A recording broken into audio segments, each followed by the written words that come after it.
Da, da, da. And we are live. How's it going, everybody?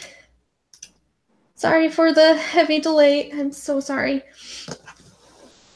And so today, I think, does anybody know what we're talking about? I think this picture may show. I think we're discussing the new Battletoads game that's coming out. Oh my gosh. Yes, absolutely. The new Samuel says that he can't hear you. Oh, he can't? Yeah, that's what he's saying here. Well, I think there's a little bit of a delay. Oh, okay. So yeah, some people can hear us because Samurai Raccoon clearly answered the actual question. Right. So we have two people with us today. Why don't you fine gentlemen introduce yourselves? I will just stop sharing. I'll introduce myself after the professional gentleman introduces himself.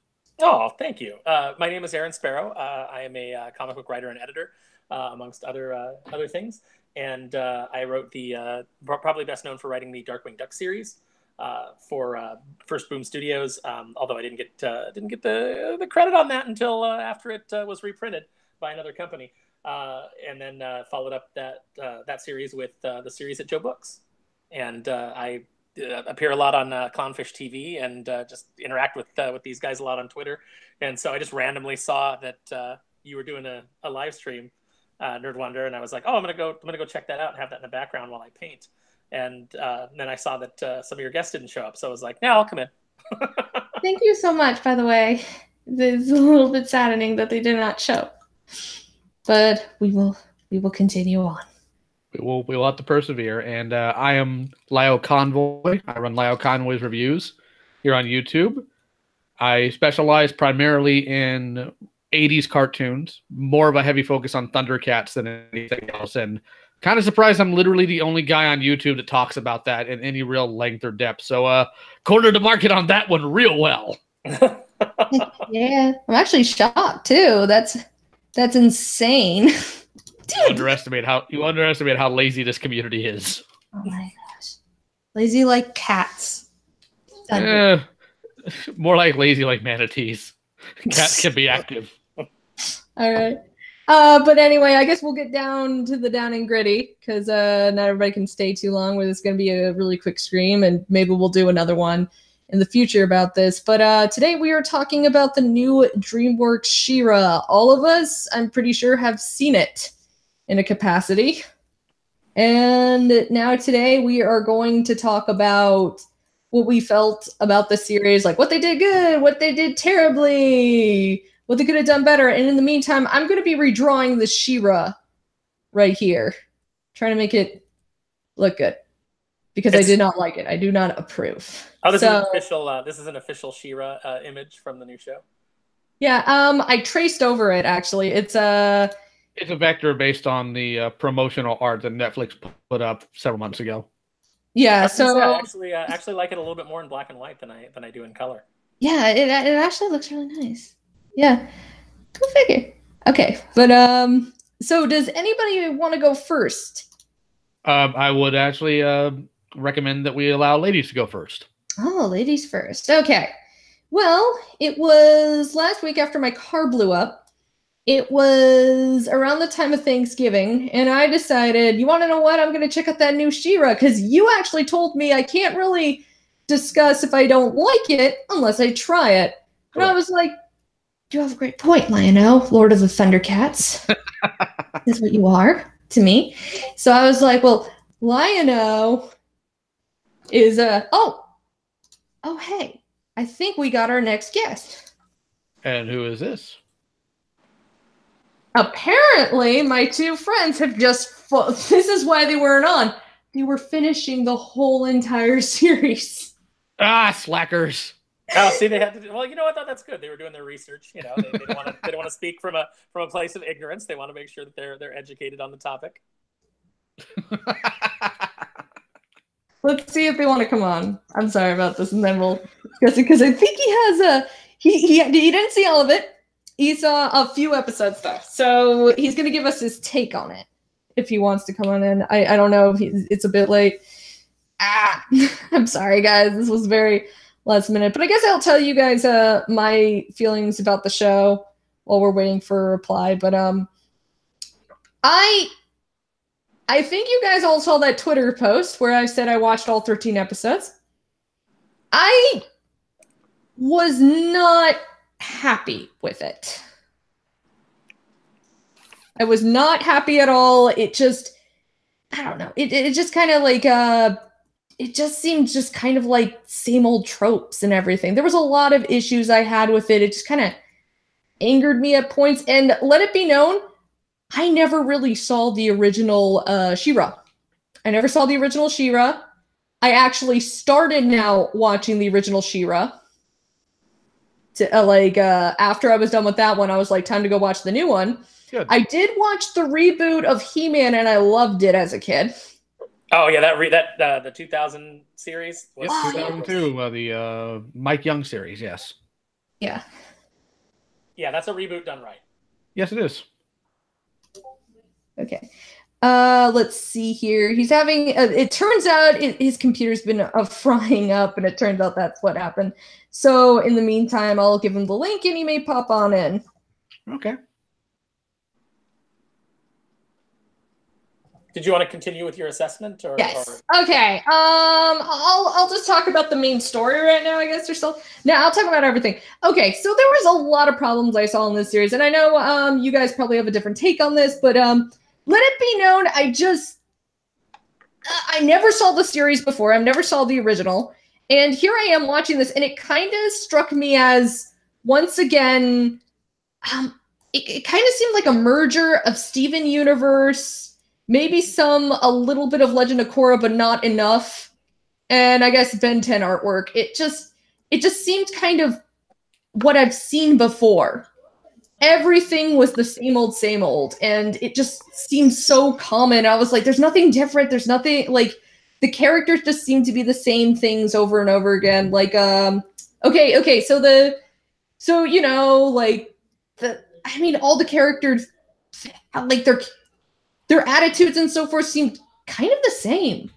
Like, we meet Glimmer, and she kind of has the same sort of attitude like She-Ra in a way. That's how I saw it. It's like, it just kind of had this weird attitude. Bo seemed like older Steven Universe. He kind of acted like it, and I was like, this is weird.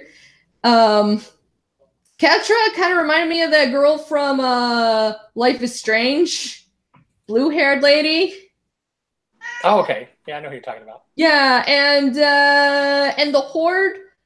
But this is my summary of the Horde after I saw the episode after Raz, and I was like, they had to fight the Ben and Jerry people.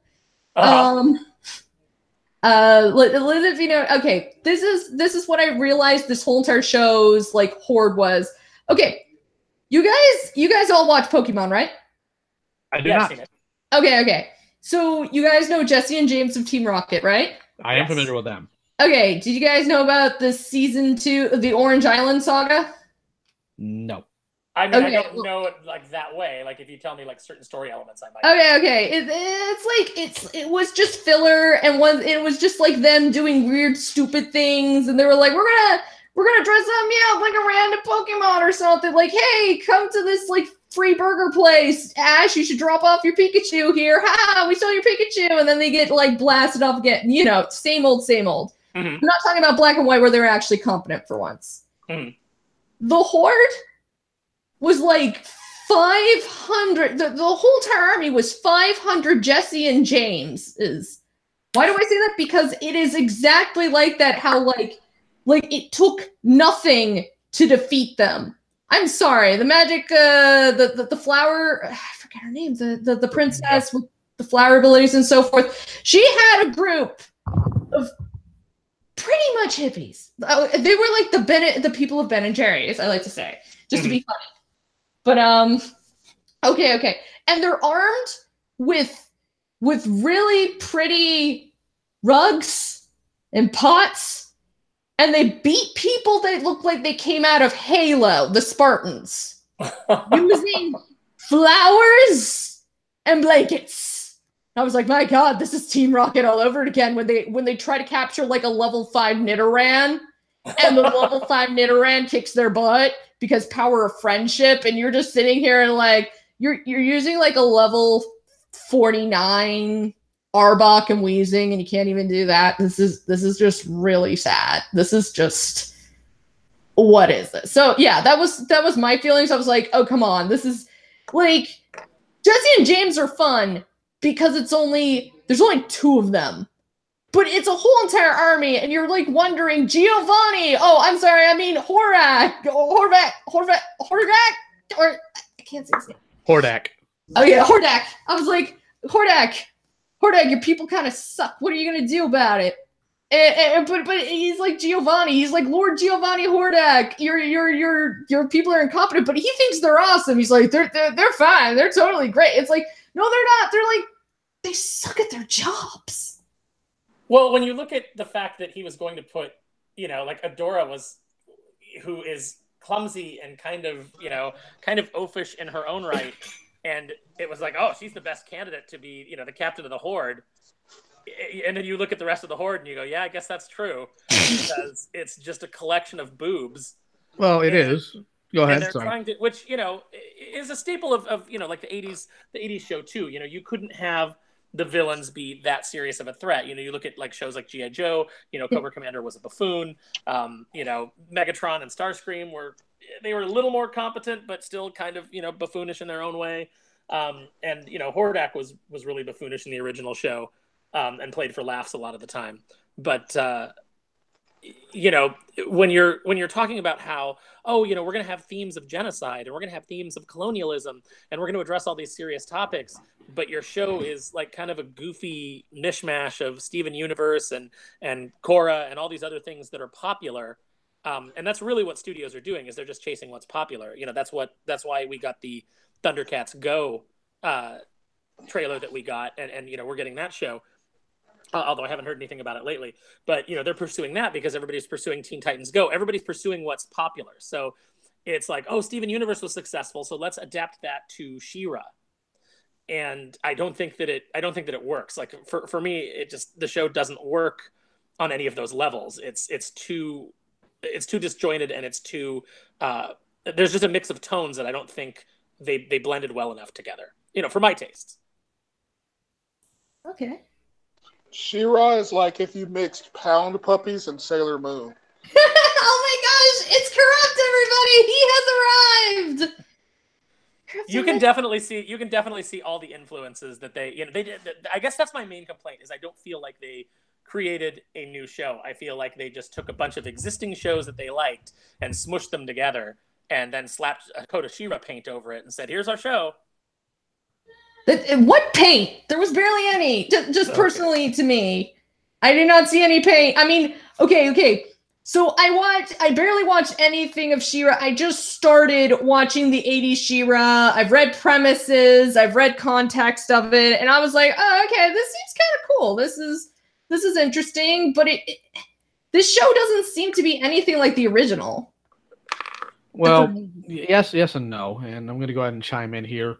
Sure. Concerning your criticisms of the Horde, I think we have to take that in comparison to who they're opposing right now. The Princess Alliance had long since been disbanded. Everybody was separated. You don't really need a super hard military when you're dealing with a regime that's not even really pushing hard back against you. So what I'm hoping is in the second season, Hordak gets his act together, because one of my criticisms of the series was Hordak, I don't think he was involved enough. And he had a very threatening demeanor, and I enjoy that. He seemed very practical in how he handled things. So I'm hoping he gets himself in gear and decides, all right, so it's time to stop letting children do this. Let's see if we can go a little bit harder on these people. I mean, child terrorists sound great for the guerrilla warfare tactics, but not when they suck. Yeah, it all depends. I mean, Gundam's made a habit of it for the past 40 years. Yeah, but they did a good job, kind of. I mean, I hated Seed.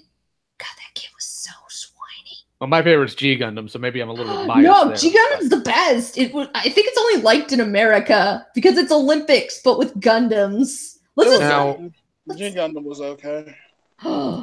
Okay. Now, as far as nothing like the original She-Ra, I'm going to disagree on that. It does have some inkling of the original She-Ra. The origin, as far as, was once a Horde soldier, is now the Princess of Power, the magic sword, all those different things. All those elements are still there. There's some things that aren't. primarily the connection directly to He-Man right now, and that's mostly, I'd imagine, due to licensing and legal rights. Because DreamWorks, I believe, if I research correctly, owns the rights to the Filmation, He-Man, and She-Ra, and most of the rights to She-Ra as a character herself. However, when it comes to involving anything from the He-Man universe, specifically things like He-Man himself, Man-at-Arms, Sorceress, Grayskull, they have to give a certain level of clearance, or they have to get a certain amount of royalty for it. So that's one thing you're fighting against right now. As far as reminding you of Steven Universe, I think that's mostly due to the color palette. Steven Universe has very bright, very blended colors, and I think the background on She-Ra does a lot of that too. There's also a heavy lack of shading on a lot of things, and I can go into that a little bit later once we get a little deeper into the conversation, because there's a lot that goes into this that's just beyond what we think of as far as personal politics or beliefs or quality. There's a lot that's happened in animation in the past 30 years, and a lot of it's not good. It really isn't. Maybe it reminds me of a lot of different shows that has been said are popular, but it's like the worst aspects of those shows, and they're also very superficial. It's just, and I didn't go in expecting much, but like I wasn't disappointed when I saw what I saw. So. I want to go ahead and address the chat here, if you don't mind, for a second. Absolutely. Okay, firstly, Samurai Raccoon, you mentioned earlier, like way earlier, chivalry isn't dead. Well, technically, no. Believe it or not, my ancestry can be dated back to the Crusades, and I do study European longsword, specifically that of Meyer. But when I take a look at here, we got series creator admits she never watched the original She-Ra. She watched a few episodes of it to get a general idea. And that's something I want to touch on here real quick. Old school animation, the way it used to be is an idea would be pitched by somebody, either an independent person or somebody within the company, and they would go forward and they would decide whether or not they wanted to adapt it or whether or not they wanted to buy it or whatever. That's how we got a lot of 80s properties. With this new She-Ra, what DreamWorks did was they commissioned Noelle to do She-Ra. She didn't pitch original concepts of a new She-Ra to them; they came to her. So I think it's very important here and very pertinent to be as transparent as we can about how we communicate these things and how we discuss them. Because I don't want to label anybody here with something they did not do or something they haven't done. So I don't doubt that Noelle Stevenson hasn't watched every episode of She-Ra, and frankly, a lot of people complaining about the new one haven't either. So it's more about how well you're able to adapt things, how well you're able to understand the gist of a show. And when it comes to just the basic outline, I think Noelle has a competent understanding of it. It's the execution that lacks a little bit. And some of the little bits due to budget, some of the little bits due to writing, some of the little bits due to a slew of other things that we'll get into a little bit later. That's a good way of thinking about it. I don't know. I think you're being a wee bit generous, honestly. The writing lacks a lot, and the pacing is god awful. Oh, of course, the pacing is absolutely terrible. It's only 13 episodes per season. I mean, Well, maybe, yeah, but you can. But there are other shows that have been able to put more into their series with less. Oh, absolutely. But when you take a look at it, it mostly comes from either a marketing or a commission standpoint when it comes to stuff like that. Who here knows who wrote most of the scripts for the new She-Ra? Nope, I have no idea. Well, neither do I. And this is something I've looked pretty instinctively into. And before we go a little bit further, I do want to touch on something here. Who here knows the name James Eatock? I have no clue who that is. Wait a minute. Aaron, you're a boomer like I am. Do you recognize the name? It sounds familiar to me, but I can't place it right off the top of my head. Okay. It's okay. Real quick going forward here, I had to ask because I don't want to be one of those guys. It's like, oh, I'm just going to talk about this guy without any context. James Eatock is the closest thing to what we can call a He-Man historian. He's well known within the Motu and Pop community, and when they wrote out the initial story Bible and the concepts for the different seasons, they brought him over as a consultant on these things. And depending on writing, depending on budget, depending on a lot of things, he gave his blessing on it. I don't think James would give his blessing on something like that if he didn't have at least faith in the initial concept that they came up with, or the initial story Bible and set ideas. I think that there is a lot to be requested. I think that a lot lacks in this new show. But I think that a lot of people focus on perhaps the wrong aspect of that, or they make assumptions that really aren't based in fact, or might have some cognitive bias to it, one way or another. But that's my viewpoint. What do you guys think? I honestly think it's just because we've seen so many shows like it. That was my issue. Like, it would have been fine, as many people have said. It would have been fine if they just didn't call it She-Ra and they called it something else. Nobody would have really cared. But the thing is that they call it She-Ra. They tamper with the lore and so forth so much. Like, there's been a bajillion She-Ras before. Like, this is a chosen one bloodline thing because they've said there was a She-Ra before, and there'll be more She-Ras after her, but they've been waiting for She-Ras for like a trillion-year thing, and I'm all like, are you the what? Well, I don't know a lot about She-Ra, but at least when I read the lores and stuff, I'm like, this goes against a lot of stuff. But Oh, go ahead. Oh, I was just gonna say as well, it's like the other issue is that whenever, like, we don't, in the 90s and stuff, yeah, you could say there was a few series that kind of looked the same, but when they looked the same, they still had different stories and ideas and concepts and characters.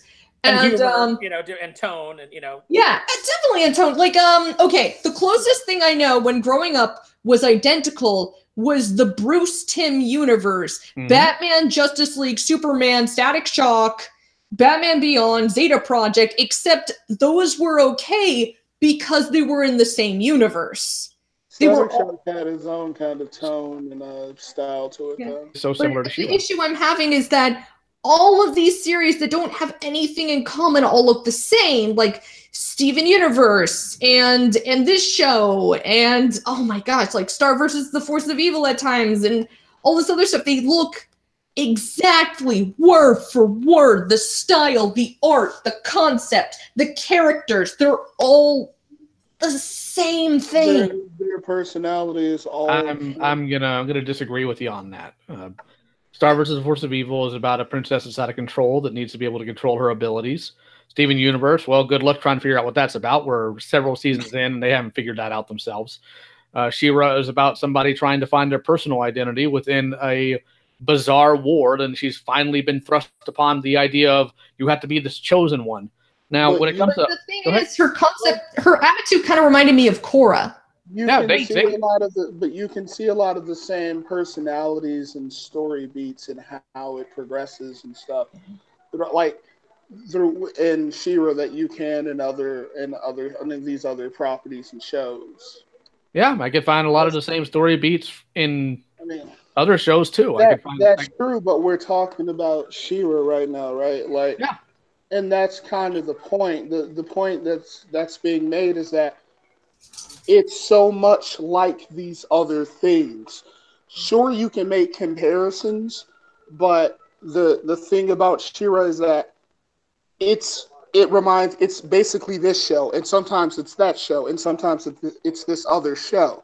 If we're not going to criticize it for these things, then there's really no point in talking about the show. No, I want you to be a little more succinct on that. What part of this show reminds you of other shows? Nerd has made examples. I've made examples, and then you said those examples aren't. And then you've had to do with those examples. Okay, I'm gonna tell you this much. At least, I will defend. All right, I didn't mean like Star versus Force of Evil, as in their characters and so forth. I meant by the design artwork, like Gravity Falls in them, and they call it the Bean style, but it actually, or Cal Arts. There is another name for it. It's I think Grim Jaggers. There's a girl on YouTube named Grim Jaggers, and she did a whole entire video about it. And it's usually used to make cheap animation. And absolutely. But in this case, unfortunately, She-Ra doesn't fit into that situation either. The art style on new She-Ra is completely different. No, but I'm saying that way too many things are all the same now. All the cartoons. I'm not saying. That's because when it comes to cheap, we're talking about cheaper animation, right? And you're not wrong. The animation is or the character designs are made to make cheaper animation. The main part of that is because, well, television animation is dying, and it's dying because there's not much money into it. It's been dying since the mid-90s. Yeah, but at the same time, this is an online series, and all the time we hear that everything's now online. It's going to save everything. Is that not true? You are correct, but who is the parent company for these things? Ooh. Well, but you know what? That doesn't hold water because they just did Voltron, and Voltron has. Yes, they did. And who is Voltron funded by? Well, it's a DreamWorks property. That's DreamWorks. It is being animated by DreamWorks, but it does not belong to DreamWorks. The new Legendary Defender does, but Voltron as an entity belongs to World Event Productions. Right. So what are you saying? You're saying that how much are they putting into it? Yeah, I'm saying Mattel is intentionally not giving much money into this to back it simply because it is a high-risk property. Well, Mattel's not putting any money into it because they don't seem to believe in it. They're not putting any toys out. They're not, they're not. Mattel seems to be completely separated from this process, and I think it's because it used to be I believe it was I can't remember the name of the company. We used to do business with them when I was an ape because Classic Media, that was the name of them. They owned the rights to the He-Man Filmation show. They owned the rights to Richie Rich, Casper, properties like that, and then they were bought out by DreamWorks. So now DreamWorks has that ownership, and it is a little bit weird because obviously Mattel has some ownership of these properties as well, and there's a divide that we don't quite understand. But it doesn't seem like Mattel's supporting it at all, either with their dollars or with their, or with a toy line tied into it. It just doesn't seem that they have the confidence in it. Well, as far as I'm sorry, I don't mean to interrupt. Go ahead. So as far as that goes, DreamWorks seems to be producing this from start to finish, and DreamWorks is capable of beautiful animation. They have their own properties that they do animated shows on. The Dragon Show, while not as lushly animated as the films, obviously, because you're working on a much smaller budget. Those are still light years ahead of what you're getting with She-Ra. And granted, it's the style they decided to go with. They decided to go with a something that was obviously a show that was aimed at the the Tumblr crowd and the Tumblr the art that they would appreciate. But I don't think that it's unfair to say that for the type of show that it is, for an action adventure show, that it doesn't exactly work. It may not, but as far as Mattel and whether or not they back it yet, we're not really sure yet. And the reason why I say that is even with the new Voltron show, we didn't have toys of that show for close to a year since its premiere. So I think that they were waiting on to see how it went, but at the same time, he's bringing up a good point because I remember Clownfish just did a video that they don't think Mattel supports this at all because they're selling a ton of the old school She-Ra toys. They're selling a ton of those styles. They're selling. They're going to sell golden books, but they're going to be based on the original She-Ra and so forth. Yeah, and Noelle Stevenson is going to pick the stories that she's going to pick out the stories, I believe. Well, that's for the Scholastic books that are based on the new show. The little golden books are based on the classic show, and I don't think that Stevenson has anything to do with that. Right. Nah, she doesn't. As far as the toys go, I mean, they've been ongoing that for a decade now. Yeah. So constant She-Ra stuff has been coming out one way or another. As far as the new show goes, I know Super 7 did a couple of figures for it, and I wouldn't buy them for two reasons. Number one, I think they're garbage quality. I don't care for Super 7 as a company. And two, I'm not spending $50 on two 6-inch toys that have 5 parts of articulation. Are you talking about the new ones, the DreamWorks ones? Yeah. Yeah, the McDonald's looking thing. The McDonald's hamburger toys. I mean, I just took one look at that and I was like, somebody has no freaking faith in this series because it was literally, we're going to sell, you have to buy both of them. They're only Catra and She-Ra, even though it's called the Princesses of Power and you're not even going to do them. I'm sorry, Spinnerella barely had an episode. So anyway... Well, I mean, Super 7's a small company. They're not gonna.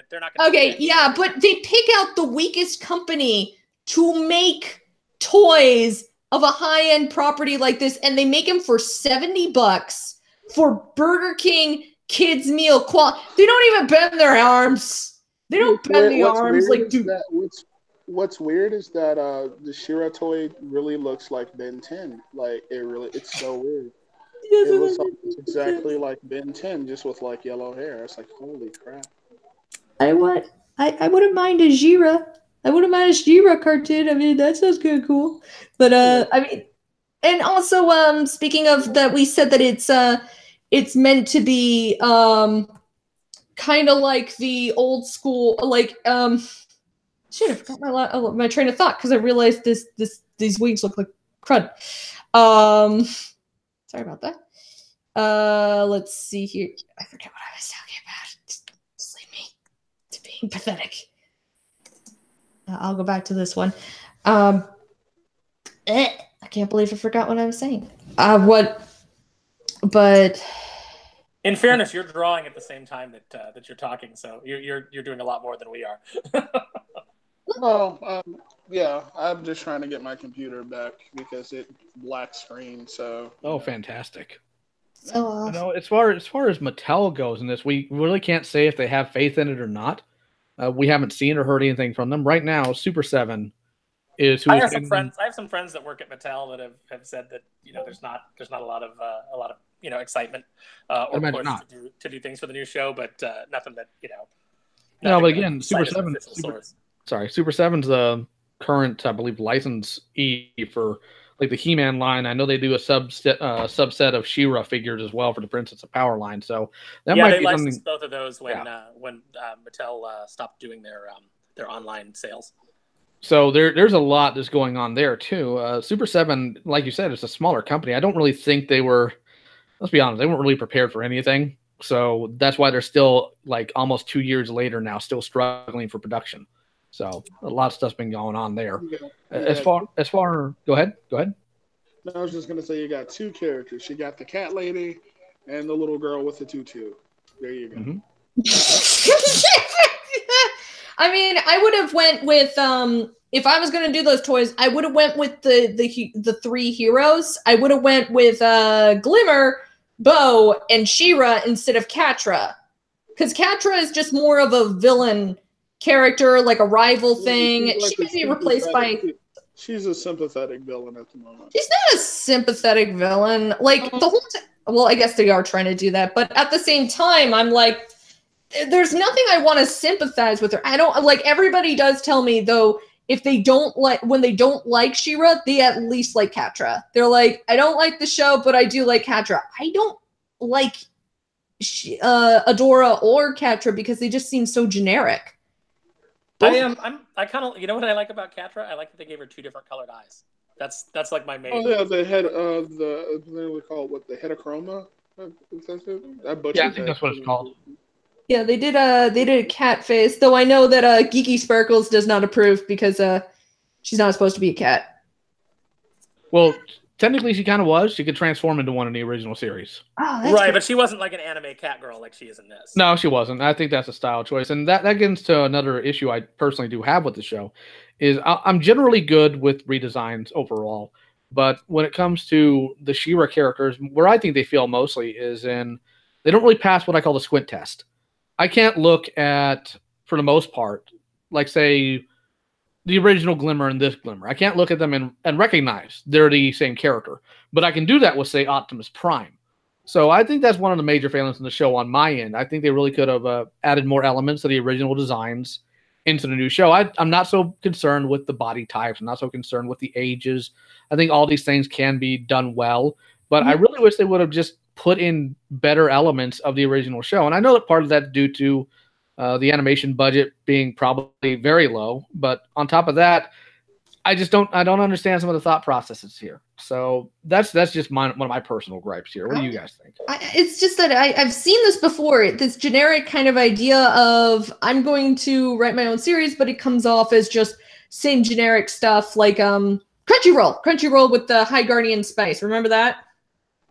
And yeah, is that coming out? Is Crunchyroll? I don't even know anymore. They got into just so much. The video was a lockdown because it got like a deluge of hate, but I assume it's still coming out. Although there's apparently some weirdness going on with the people who made it. So yeah, there's well, until you've shown me a show that I want to watch. That I think my problem with a lot of this is when you get into the PR and you're showing me the creative team and you're bragging about the creative team and you're giving it, you should give me a little bit of info about the creative team. But until I know whether or not I like the show, you need to sell me on the show. And until I know whether or not I like the show, I don't really care about the creative team until they produce something that I'm like, oh, this is great. And now I want to know more about the people behind it. And that, sorry, go ahead. Didn't mean to interrupt you. I'm sorry. I was simply going to say, my main issue with a lot of the redesigns, and it's probably somewhat similar to yours, is that they feel overly simplified to the extent where it feels like they took several details of the original characters and reinterpreted them, but in the most simplified and basic way, to the extent where I just find a lot of the redesigns boring. Like Bo, reasonably, I guess looks like the original. Yeah, he has better design elements that carry over. Yeah, he's I'm got a gonna say this. lot of costume elements that. The Yeah, new hairstyle that they gave him looks like melted cake. I am not going to put up with that. Well, I mean, I have a friend of mine with that hairstyle, so I'm not going to knock it. Well, Glimmer's hair looks like some kind of cotton. It looks like pudding. He kind of comes off like a stereotypically gay black hairstylist. So like that I used to know. So yeah, like I don't really have the biggest impression of Bo, but like yeah, he resembles the character originally. Yeah. It seems like a lot of male black characters in maybe I'm off base here. Maybe I'm totally. This is just a weird feeling that I've picked up, and tell me if I'm wrong. But it feels like a lot of black characters are kind of being made more effeminate these days. Yeah, it's actually a lot of male blacks are emasculated a lot. I see that too. It's weird, but I guess they're supposed to be more relatable to me as a black man, but I don't really know people like this, so. I don't know. It comes off slightly racist. Yeah, it's interesting. It's interesting. Like, I mean, I guess maybe you could, someone could probably like present, evidence that this is happening like across the board because we're against toxic masculinity, blah blah blah. But it just seems to me that I've noticed it more with black characters, even in Marvel. Like when Blade shows up, and Blade is a complete badass. It seems like they've just toned him way down, and they're putting him like in like Bill Cosby sweaters and kind of making a joke out of him. Yeah, they I don't know if everybody here follows Comicsgate, but that was actually said by most people. They're like, since when did Blade become Mr. Rogers? Yeah, I want to say it was an issue of something that I think it was something that Bendis did. Yeah, it was the Defenders. Okay, yeah, that's exactly right. Yeah, I was reading the Defenders for a while, and he showed up, and it was just kind of like, this isn't Blade. Blade's badass. He doesn't know how to write things. Look what he's done to John Kent. I haven't reading it, so I can't. Yeah, I'm going to be honest here. I completely unsub from Superman because of Bendis' writing. Yeah, I actually dropped all of Superman. Okay. I will say this: Superman Rebirth brought me back into comics, specifically DC, because I love that concept of a family, and Peter J. Tomasi nailed it. He made the greatest fun adventure I have ever read. I was like, oh my gosh, this is what I've needed in my life. And then Bendis comes on over and kind of takes it all away, and now he's going to make John evil. He's going to remove the marriage and all this other stuff. And I'm like, what is wrong with you?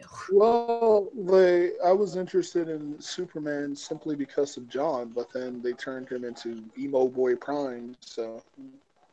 Which is a shame, because that was actually one of my favorite parts of Rebirth, and I didn't like having to unsub from that book, but I'm not going to support Bendis. I just don't like his writing.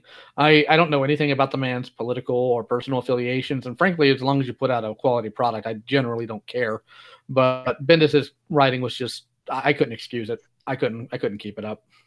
I think Peter J. Tomasi is really underrated. I don't think he gets the I don't think he gets the attention as a comics writer that he should. Can we start a fan club for him because he's the greatest thing since sliced bread?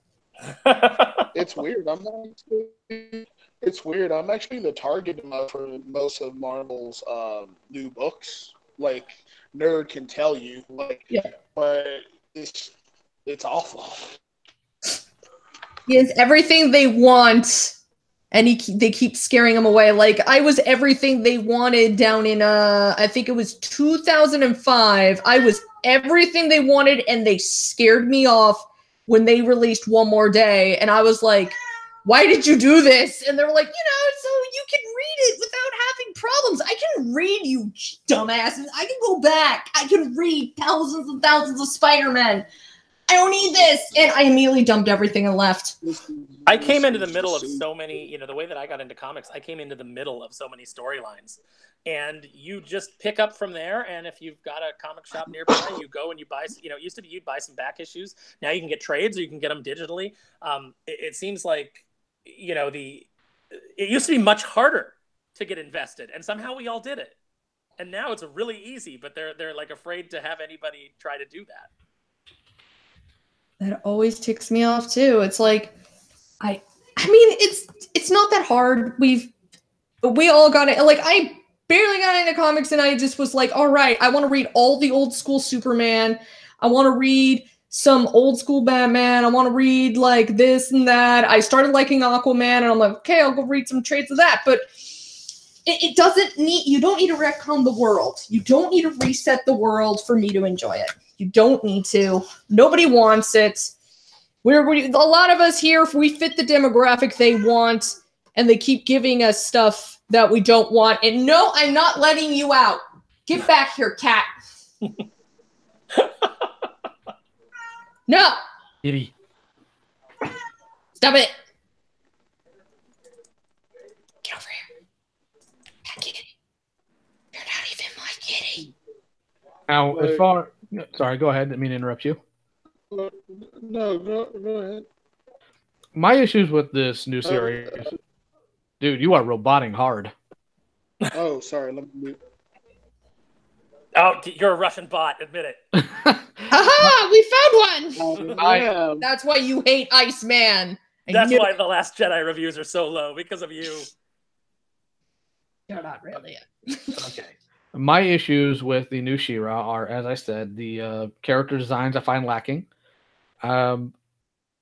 My issue with Odora as a character, how she's written, is they can't seem to make up their mind on how they want to write her. They don't know if they want to make her an innocent cinnamon roll who's never experienced life, or if they want to make her a battle-hardened officer. And she walks back and forth between them both, and neither of them really make much sense when you compare them together. So that was one of my issues with that. There is a way to do it, and I have seen it done one place. It was Fire Emblem Birthright in Conquest. Because you literally play that character. You're the main hero of that series. I think they're called Corrin. You could play boy or girl Corrin. And boy or girl Corrin is raised into a family of... the father is this evil conqueror's king. And you have been trapped in a tower for like pretty much all your life. And to gain his acknowledgement, you must go into the front lines of battle and like kill off these people you refuse to kill innocents and so forth. So he makes you go do all these crazy tasks kind of things. And you learn later, you're actually not even his daughter. You were kidnapped by you're the daughter of this opposing kingdom, and they took you away to shut him up. You mean kind of like She-Ra? Yep, except this was made years back before this new She-Ra series happened, and it would have been kind of cool to do a series like that, because it was even though it's a default character and so forth, you do see these kind of things of this character that really wants to be acknowledged by their family, their father. They have friends. Even though they live a really sucky life, they still make the best of it. And in conversations with your adoptive family or friends you had on the front lines and so forth, they will tell stories about like it sucked that your father took you away because of this and this happened, or remember that pet bird we had and your dad crushed it kind of thing. It's like, yeah, my dad's a dick. Well, I'm not going to say that there aren't ways to do it, but when it comes to how this show operates, they don't tend to do it very well. And there's other things I have issue with. I believe the entire 13-episode structure was very, very rushed. I wish they would have expanded on characters, personality traits a little bit more. I wish they would have focused more on the actual interworkings of these different kingdoms and why they decided to not push back against Hordak, because I don't believe they were given a very good reason for why they didn't. And one of the things that bugs me personally is because I like Sword and Planet stuff. That's kind of my wheelhouse. I think sci-fi space, basically. Not really sci-fi. Sci-fi is Sword and Planet is a mixture of both. Sci-fi twist. My bad. Yeah, Sword and Planet is a mixture of both. And this one's a lot more tech reliant.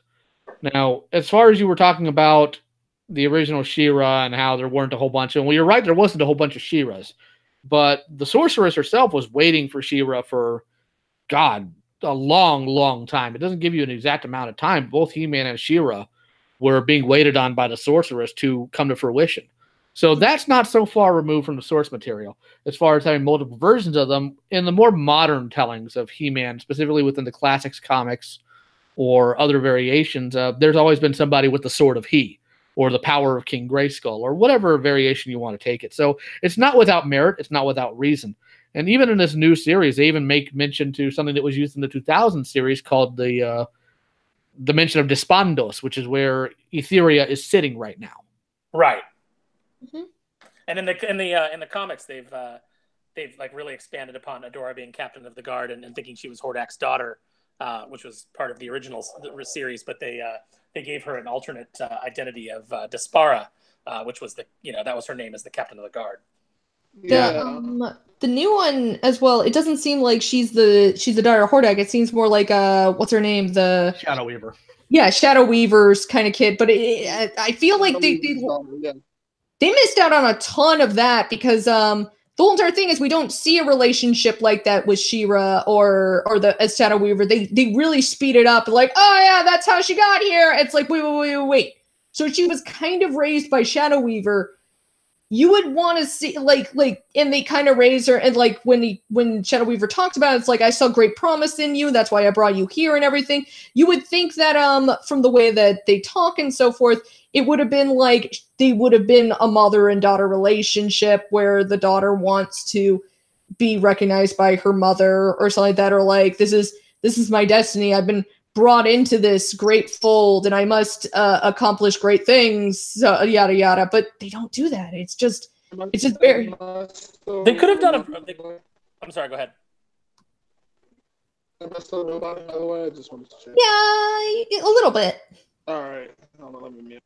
Well, considering we were talking about He-Man, it looks like we got Roboto on the line. Well, I was gonna say in reference to Nerd Wonder's point about the relationship between Shadow Weaver and Adora, you had the opportunity there to do something really interesting. You could have done like the Mother Gothel and Rapunzel type of relationship from Tangled, where you had the really manipulative, mother figure that Adora was too naive to realize was not looking out for her best interests.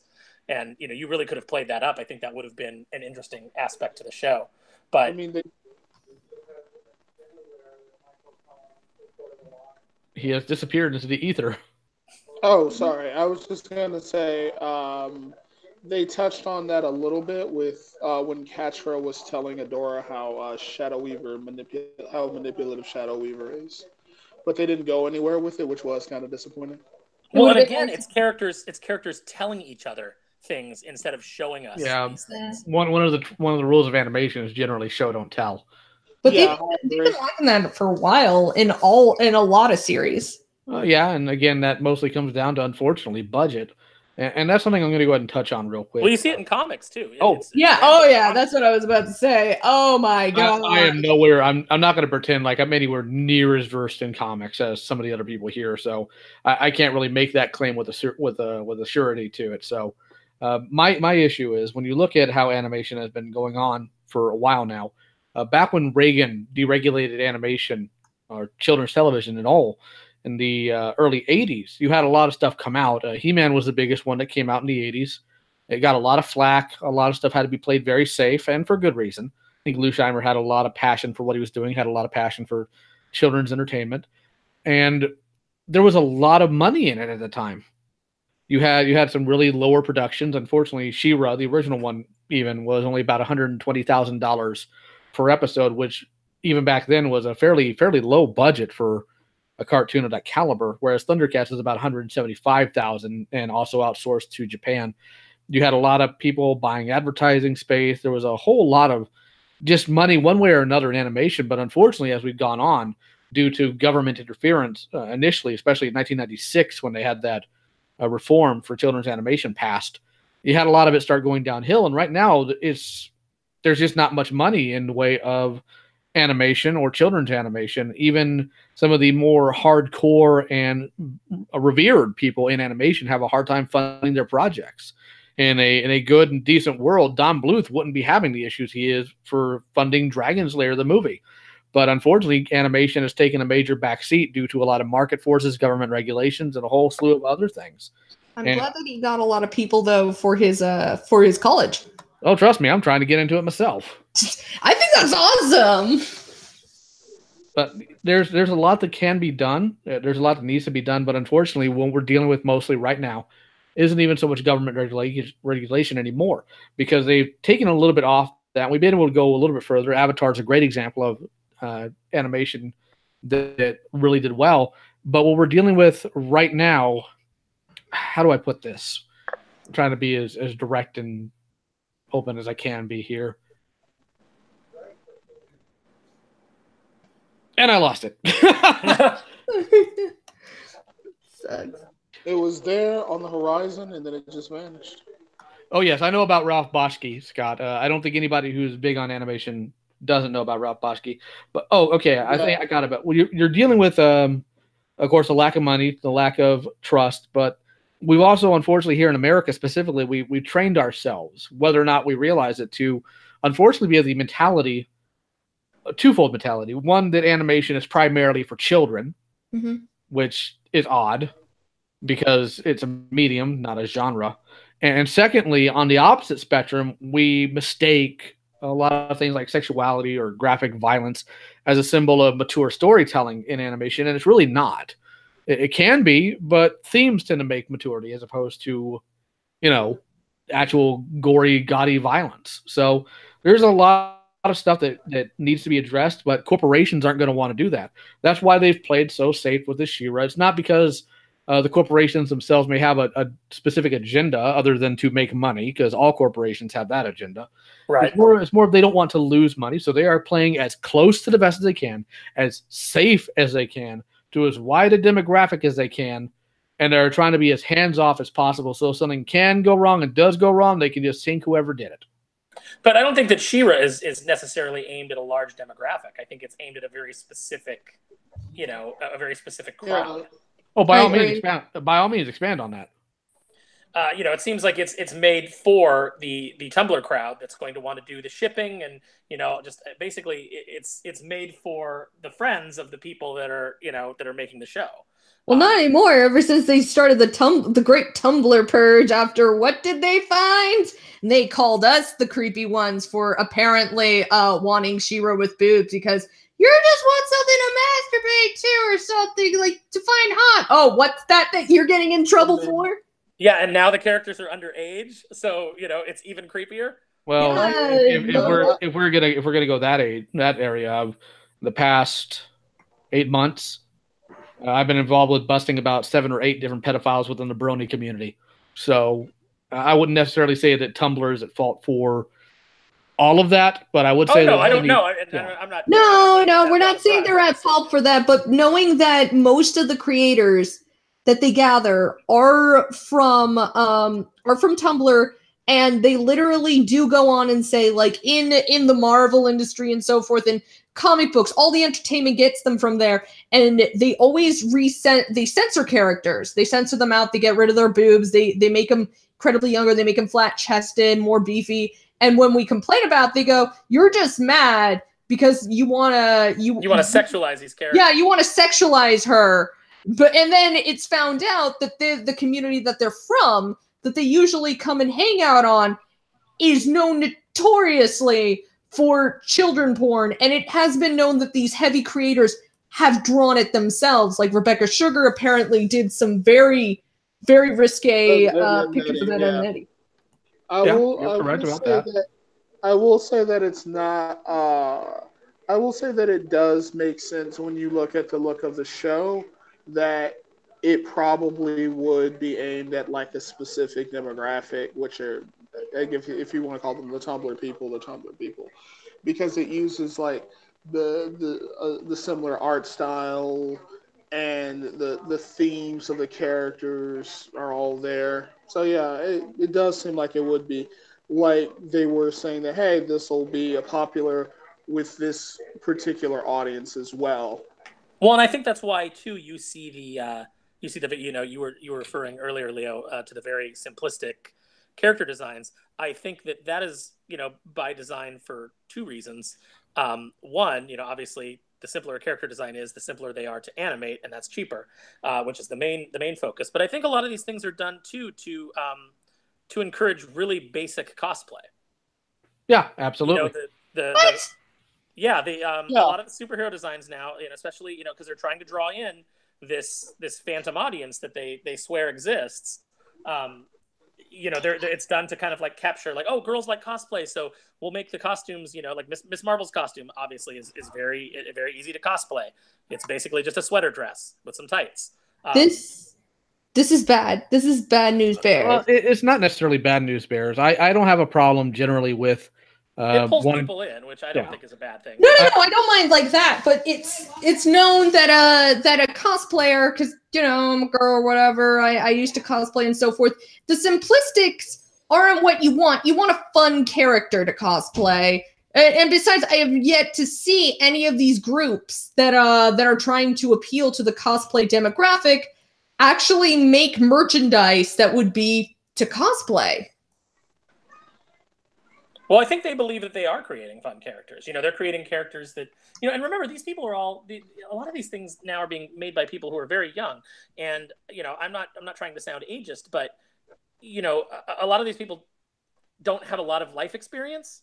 So I think that's why you get stories where they're, the characters are having coffee or the characters are eating at a cafe and talking about YouTube, because that is the breadth of these people's experiences. They up until recently, they lived at home. They haven't moved far away from their house, from their parents. They just don't have those experiences to draw on, like say a Jack Kirby or a Stan Lee, who started this when they were in their 40s, and these guys had been to war, and they'd seen all kinds of like different things happen, and tumultuous times in their within the period that they'd been alive, that they could draw on. So I think that that's why you're not getting necessarily the most compelling stories. You've got a generation of writers who haven't experienced as much. So essentially, they are just regurgitating the things that they enjoy.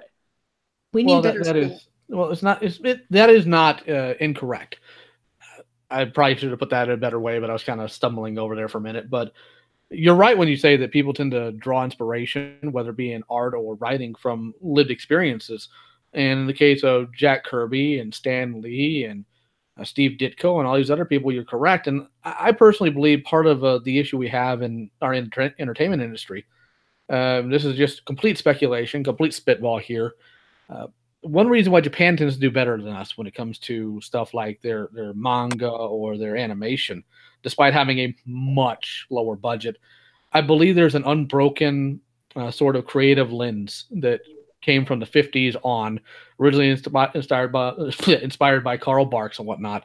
But here in America, unfortunately, due to how we've had to live, or in the case of certain choices, the wars we've been in, I think what we've lost in terms of creative impact has kind of neutered us, for lack of a better word, maybe stunted our growth.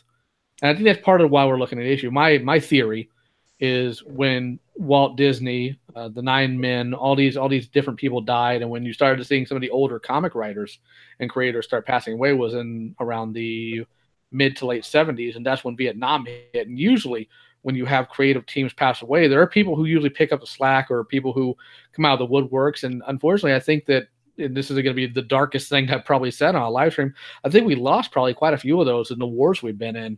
So that's one reason why we kind of stagnated. That's just a theory. I can't really point to anything on that. Well, yeah, you're right, and there's something to be said about a lot of people here. I feel like a lot of us are more insular nowadays, so our experiences are probably far more limited, or at least with younger people. You have a lot of them who don't really explore much outside of what they know, so they do tend to write these stories that as was said, are I'm going to talk about food and YouTube and shit like that. Well, there's also the fact that I think there is a bit of a difference sometimes of what people in the modern age kind of expect. And I don't know, maybe Mr. Sparrow will understand what I'm saying here. But when I was a little kid, and when Sparrow was probably in college, that's so insulting. No, he is my elder, and I respect him for that. How old do you think I am? I think you're probably in your mid 40s. He is my sensei, and I love him. But in all seriousness, what we looked for in our fiction and specifically our animation, we looked for things to inspire us, or we looked at characters that we wanted to emulate or be like. And I think the younger generation is less interested in that, as opposed to characters they can identify with. If anything, I've sat here and I've never been a fan of Harry Potter, but my generation, for some reason, is obsessed with it. And 9 times out of 10, I'll walk in to talk about, what house are you part of? Well, they go on to have these really long and depth conversations because it's something they identify with as opposed to aspire to. I think go ahead. Oh, I was just gonna say, I think another reason that we're so into Harry Potter, because that's my generation, is that it was kind of like our Star Wars in a way, or something like that, like Lord of the Rings and so forth. That's our big book. That is our big book. Like Star Wars. Ours, when I was growing up, I always considered would be Lord of the Rings, because it was such a big phenomenon and it sold so many toys, and everybody wanted to be a character in Middle Earth, and be an elf or be a dwarf or a human and fight evil. Like, I feel like that captured a lot of it. So like Harry Potter, like, in our every generation's got this amazing book, and that was it. That was our big thing. Well, as far as Harry Potter and fighting evil, I'm a little bit more of the old school mentality. I'm more of the Conan the Barbarian mentality. If there's an evil wizard, you go and you put the sword to him. Yeah. For a lot of black guys like. Yep, it is how Thundar did it. For a lot of black guys like myself, it was Naruto. There you go. Naruto is great. Okay. Ted is beating us again. Oh, and that's what it was for us. Naruto and sometimes Bleach. I mean, really, that's why. Here's another interesting thing. That's why I notice a lot of kids are fluctuating. Like, when you ask them what's their favorite show, My Hero Academia, and that's because it relates to them. I remember. Okay, this is gonna sound weird. I grew up in the middle of nowhere, but I remember, like, I was a big anime fan when I was a kiddo. I still am, but not as much. But freaking weeb. I was a weeb. Yeah, I was. Same here. I still am, actually. So I never stopped. Okay, fine. Maybe we're all weeps. But anyway, I refuse to take that title.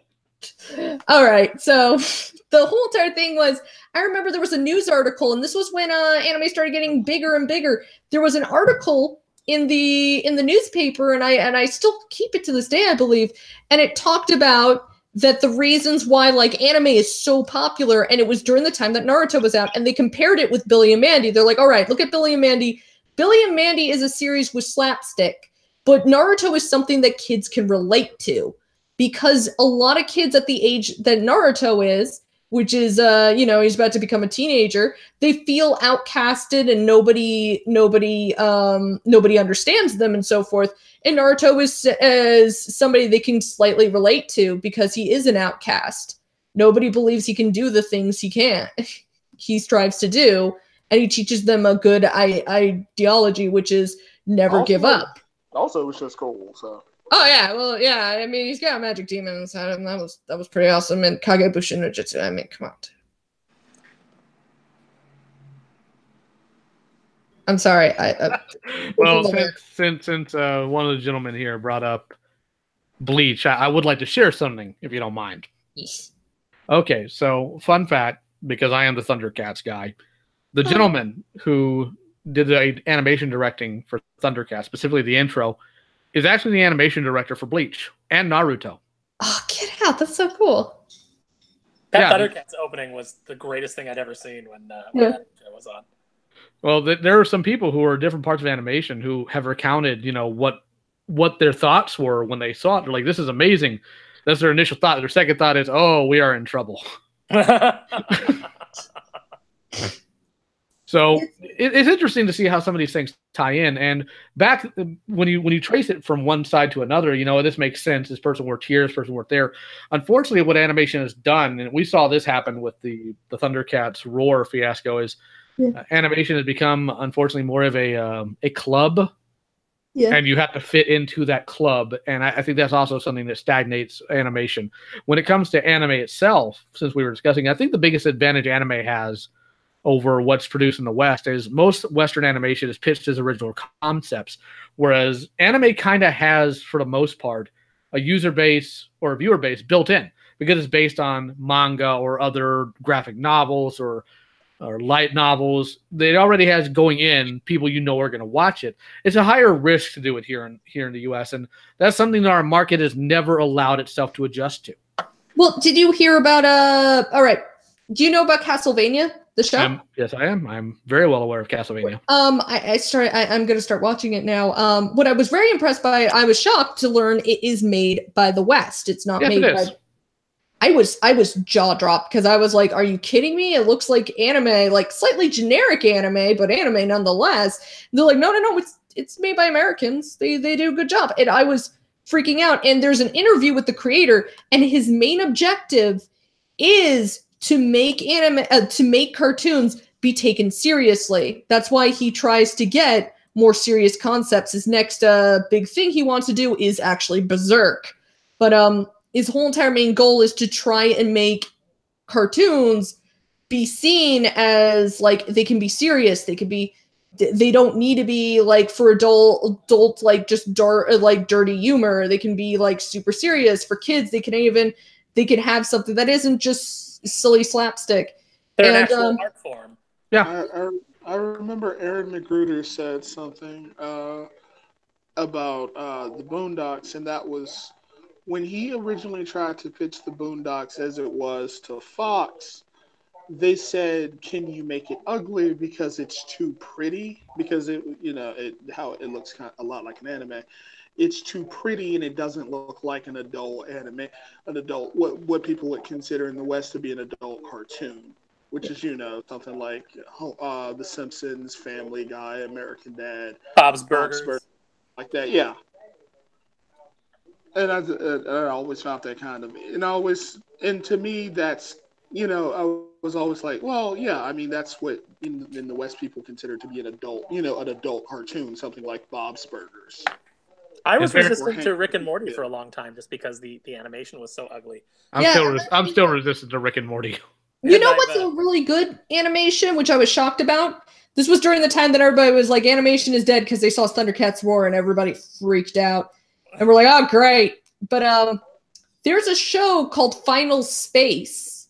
And if you watch it, though it's got very simplistic characters, you notice it has a higher budget than a lot of other series. Like somebody put in a lot of money and effort into it because everybody moves so fluently. Like it's very fluidly that they all move. There's a lot of action. There's the shading. There's lighting. There's a lot of color. There's a lot of story. There's a lot of heart into it. I love it. I love that show. If you guys haven't seen it, I think it's online right now. I think it's on Netflix. They're going to make another season of it. It's like this really good, kind of a comedy sci-fi action show. Someone in the chat brought up Ninja Scroll.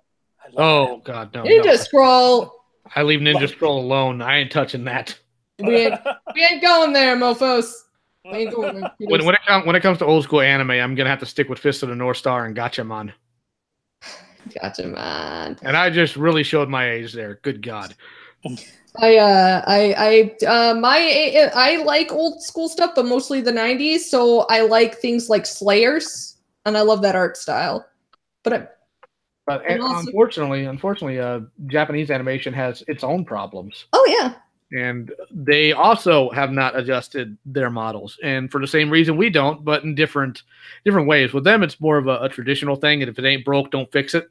With us, it's more of money. We need it. Yeah. Also, here's a sad thing I found out not too long ago, because speaking of money and greed, that's why we never got season 2 of the ThunderCats reboot, the good one. Well, there's a lot of reasons for that one. Yeah, one reason though, they were making season 2 according to an animator on the show. They were in the middle of creating episode 6 or something. They were just coming out with the designs and story, and they were cut off because Lego came to Cartoon Network and like, we want to make a new show that we could sell toys to, and we'll do it for incredibly cheap. Well, they're like, done. ThunderCats, again, there was a lot more to it than that. And the person you're referring to is Daniel Norton.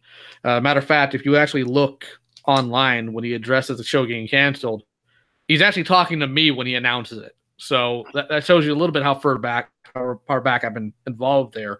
My goodness. But there's a lot that went into why that show was canceled. One of the reasons is they premiered it on a Friday night, which is fine. Primetime night's fine.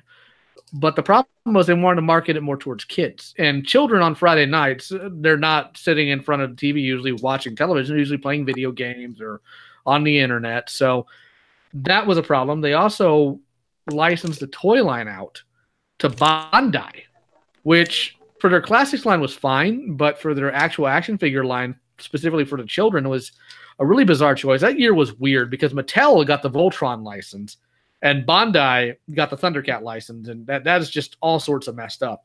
So that was a part of the problem. They weren't selling the toys as much as they thought they would because the distribution Bandai had was absolutely terrible.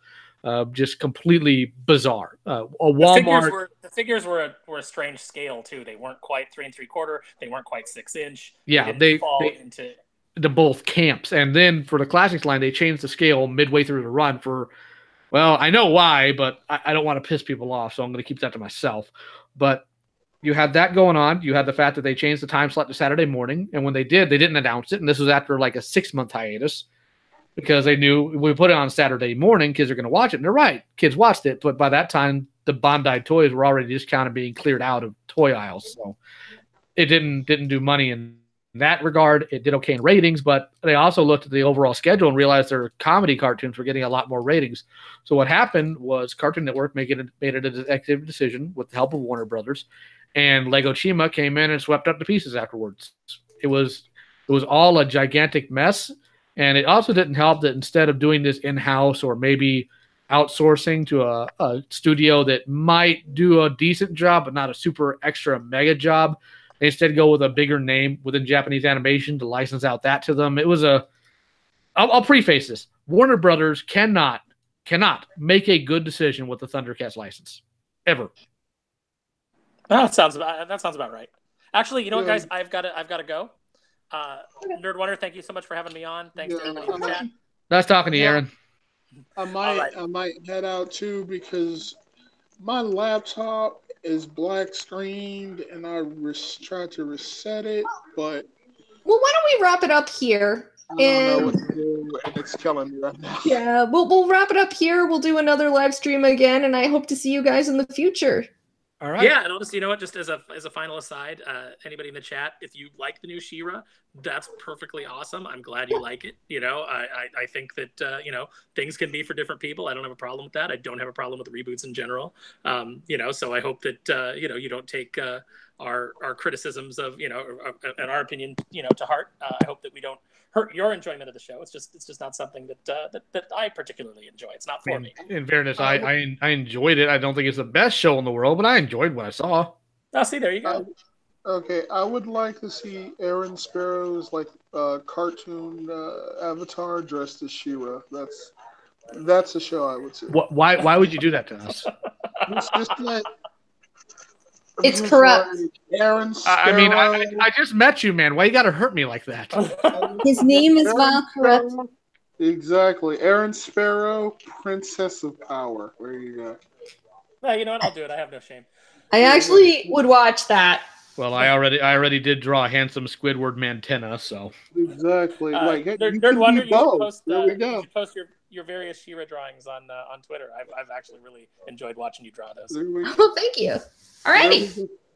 Yeah, Nerd can be Glimmer and you can be Bo. Who are you gonna be? I will be the guy watching. There you go. You're Catra. You're now officially Catra, you loser. You could be Spinnerella, the character that barely shows up, and they were like, "No, she's not in there for virtue signal points." She was in there for virtue signal points. That's why they made her the most generic background drawing ever. I made her into a Miko priestess. Looked adorable. Actually, I made her into a feudal princess. She was adorable. I like that. All right, guys. Thanks a lot. All right. See you guys around, and we'll catch you later. I gotta find them.